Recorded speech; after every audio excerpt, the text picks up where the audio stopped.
Folks, gather round. We've got a story that's as American as apple pie, and it all went down in the heart of Pennsylvania. Donald Trump, the man who once dined on silver platters aboard his gold-plated airplane, recently decided to slum it with the common folk. Yes, the same man who has been synonymous with opulence and extravagance. He graced a McDonald's in Pennsylvania with his presence, even venturing behind the counter to serve fries. Imagine the surprise of the staff and customers when they saw the former president donning an apron and stepping into their world. Yes, you heard that right.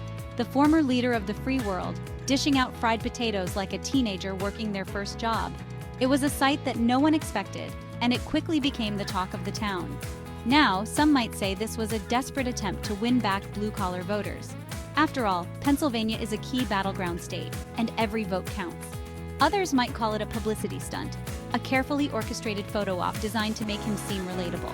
The cameras were rolling, the flashes were popping, and every moment was captured for posterity. Whatever the motivation, one thing's for sure, it was a sight to behold. The patrons of this McDonald's were treated to an unexpected spectacle that day. Picture this, Trump in all his glory, towering over the fry station, a slightly confused expression on his face as he fumbles with a cardboard container. It was a moment that blended the surreal with the mundane. The patrons of this unsuspecting McDonald's got more than they bargained for that day. They came for a quick meal but left with a story to tell for years to come. They got a side of politics with their Big Macs, a healthy dose of Trumpian charm, or at least what passes for charm in his world, with their Chicken McNuggets. But was it genuine? Was this a heartfelt gesture or just another chapter in the Trump show? Was this a man truly connecting with the everyday Americans he claims to champion? Or was it all just a show? The lines between reality and performance often blur in the world of politics. Stay tuned, folks, because we're just getting started. There's more to this story, and you won't want to miss what's coming up next. From the golden arches to the golden escalator, the Trump saga continues. Of course, no Trump appearance would be complete without a little mudslinging. It's almost a signature move at this point, a staple in his public appearances. As he handed out fries, the former president couldn't resist taking a few swipes at his favorite target, Kamala Harris. It seems that even in the midst of a seemingly casual visit to a fast food joint, Trump finds a way to weave in his political jabs. He accused the vice president of lying about her recent visit to the southern border, claiming she hadn't actually visited the real crisis points. According to Trump, Harris's visit was nothing more than a photo op, a staged event to appease the media. She didn't go to the right places, Trump declared, his voice booming across the restaurant. She lied. His words echoed through the room, leaving no doubt about his disdain for Harris's actions. She's all talk and no action. This isn't the first time Trump has accused a political opponent of being all talk, and it likely won't be the last. Now, I'm no fact checker, but something tells me Trump's definition of the right places might differ slightly from, say, the Department of Homeland Security's. It's a classic case of differing perspectives, each side convinced of their own version of the truth. But hey, accuracy has never been his strong suit. Trump's history is filled with statements that have been called into question, yet his supporters remain unfazed. This wasn't just a casual drive-by diss, though. It was a calculated move, a deliberate attempt to undermine Harris's credibility. Trump spent a good chunk of his McDonald's visit railing against Harris, accusing her of everything from being soft on immigration to being out of touch with the average American. His criticisms were broad and sweeping, touching on various aspects of her political career. The irony, of course, is that Trump himself has been accused of these very same things. His own policies and actions have often been the subject of similar criticisms. But again, we're talking about a man who once suggested nuking hurricanes, so logic and consistency aren't exactly his calling cards. It's this unpredictability that keeps his supporters engaged and his critics on their toes. In the end, Trump's visit to McDonald's was more than just a photo op. It was a platform for his ongoing political narrative. Whether you agree with him or not, there's no denying that he knows how to command attention and keep the conversation going. Let's be real, folks. Trump wouldn't be caught dead within a mile of a McDonald's if there wasn't a camera crew present to capture every moment. And boy, were there cameras everywhere. The media, as always, ate it up, their lenses capturing every burger-flipping, fry-serving, Harris-bashing moment with great enthusiasm. Fox News, predictably, was front and center, their reporters fawning over Trump like he was a culinary genius whipping up a five-star meal. Look at the common touch, they seem to be saying. The man of the people, connecting with his base over a shared love of processed food. And Trump, ever the showman, played his part perfectly. He grinned, he waved, he posed for selfies with starstruck customers, who, it's worth noting, were probably more excited about the free fries than the chance to rub shoulders with a former president. It was a classic Trump performance, part political rally, part reality TV show, all carefully stage managed to create the illusion of spontaneity.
Section 5, From Obama's Chili to AOC's Bartending Politicians and the Working Class.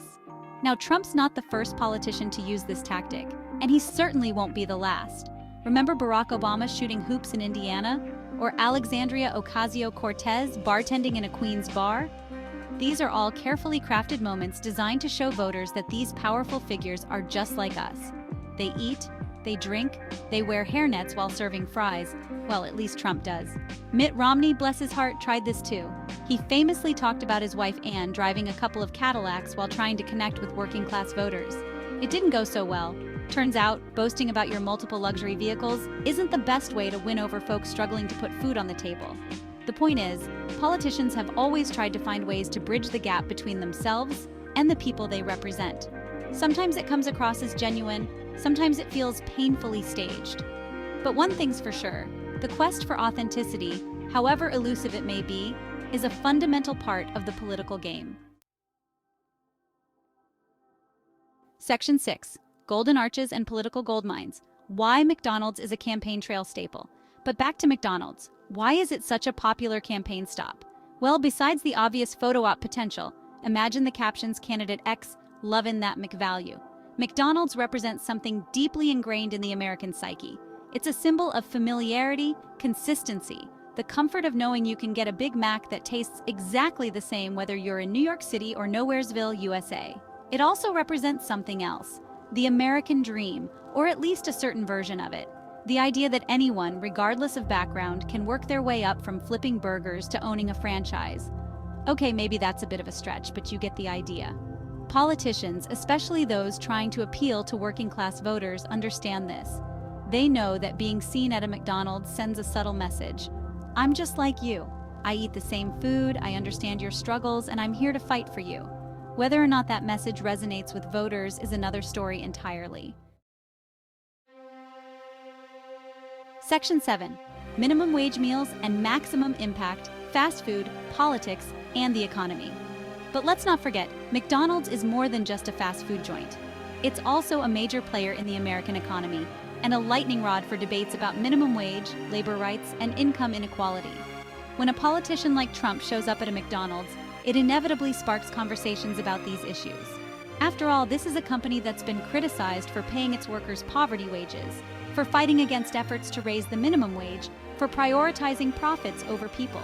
So when a politician who claims to champion the working class is seen grinning and shaking hands at a McDonald's, it raises some eyebrows.